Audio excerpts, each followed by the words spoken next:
Good morning, everyone. For this daily devotional, I want to be in Proverbs chapter 26. If you want to, you can turn along with me there. I want to go ahead and have a couple of statements before I dive into this. The following things that I'm going to talk about are really just advice, okay? I don't want you to read into this and think that this is a statement about one side or the other of conversation that's going on in the world right now.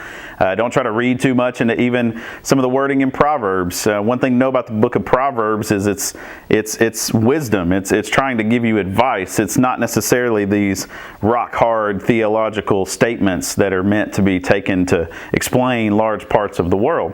Proverbs, though, can be used to give you wise understanding, and there's things of that wisdom that point towards God. As like the book starts out to say, that the beginning of wisdom is the fear of God. So, with that being said, I want to start in Proverbs 26, verse 17. For so many people right now, life is kind of going on in social media and the news. We're not having the normal interactions that we're having, so most of our interactions are online. And so what I wanted to give was maybe some just little words, nuggets of advice of how to handle the different things you're going to experience and come across online. And the first one I wanted to start with is 26:17. Whoever meddles in a quarrel not his own is like one who takes a passing dog by the ears. Imagine, a dog goes walking by, maybe it's a big scary dog, and you just grab it by the ear. Of the different dogs that I've had interactions with, there's just a couple little spots that if you mess with those spots, they immediately, they get defensive. They want to start biting. They want to get you off of it. Essentially, the proverb writer here is saying, look, if you're going to be this type of person, you just grab dogs by the ears, or you just picking fights wherever you go. So many of the interactions that we see online is, sure, like a status is kind of like shouting at the wind. Essentially, you're just shouting and seeing whoever would respond. But a lot of times, you come to some kind of social media post or something after the conversation is already happening. And if you want to chime in with your 2 cents, essentially, you're just trying to stir up that dog. You're just trying to stir up the fight. I've talked about this a few times before, but if you ever look into what other countries and hackers throughout the world use accounts on Twitter, Facebook, Reddit, different things, what they actually use it for, what they use those accounts for is to stir up strife. They just want to make an argument worse. They're not really trying to sow propaganda and stuff like that, because then it'd be really obvious to spot fake accounts. But no, they just come in and they just say something that stirs up that conversation and makes it a little more heated, makes it a little more divided and argumentative. And look, it says right here, it's like a person just trying to pick fights with even a dog that goes by. We don't need to be people like that. We don't need to look at social media as an opportunity to stir up another fight, another issue. I want to go back a little further in Proverbs 26. And there's 2 verses that I think is such a beautiful picture to understand what you have in the book of Proverbs. When you really start to think about these 2 verses and wrestle with it, I think it helps us to understand the book of Proverbs as a whole. But that's verses 4 and 5. Answer not a fool according to his folly, lest you be like him yourself. Verse 5.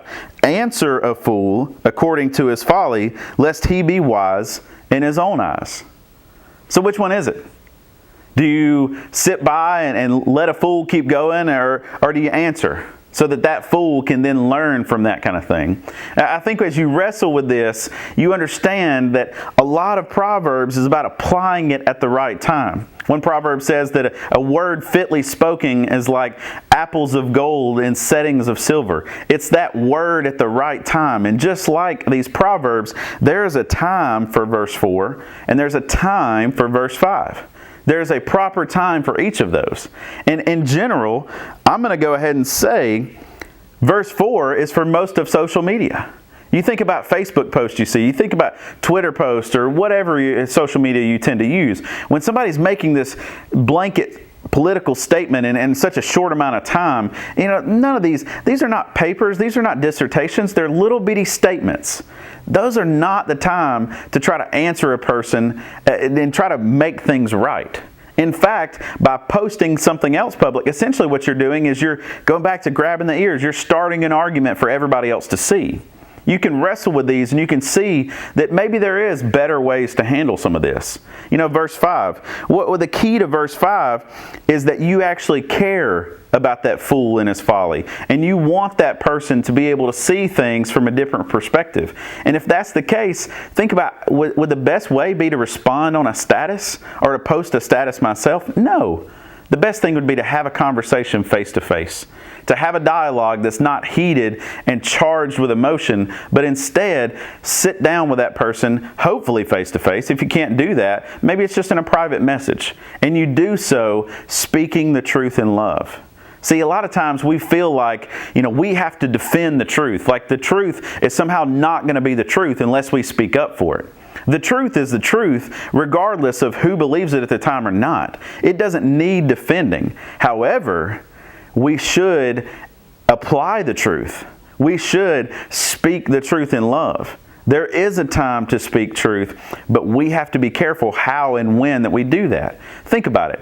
You don't want to hear the truth all the time. There's times in your own life, maybe it's right after the death of a loved one. Maybe it's, some specific situation where emotions are high. If somebody comes up and speaks the truth to you in that situation, how much of that truth are you actually able to hear? Most of our interactions on social media, they're probably not the best time to try to speak that truth that challenges that person to help them see things from a different perspective. Personal messages, face-to-face conversations over lunch. These are the ways that we apply verse 5.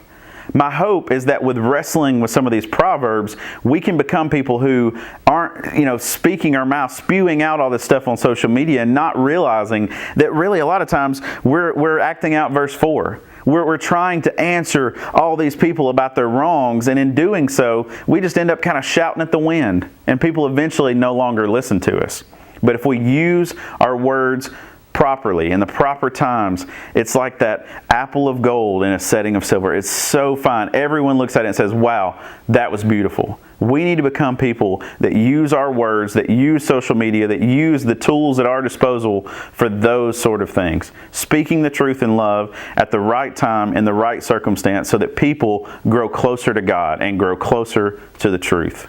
Now, like I said, don't want this to be a statement about one side or the other. I hope this is advice that you can apply when you have interactions on whatever kind of interactions you have going on right now. Like I say, most of ours are online.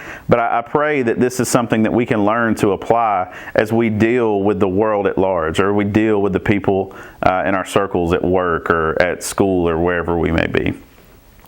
Thank you so much for tuning in for this. If you want to know every time one of these comes out, subscribe and click the bell and you'll be notified of that. We look forward to seeing you all in person. I pray that we are being the salt and the light in the world that we should be. And my prayer is that we grow in our faith even though we're physically apart. We love you and take care.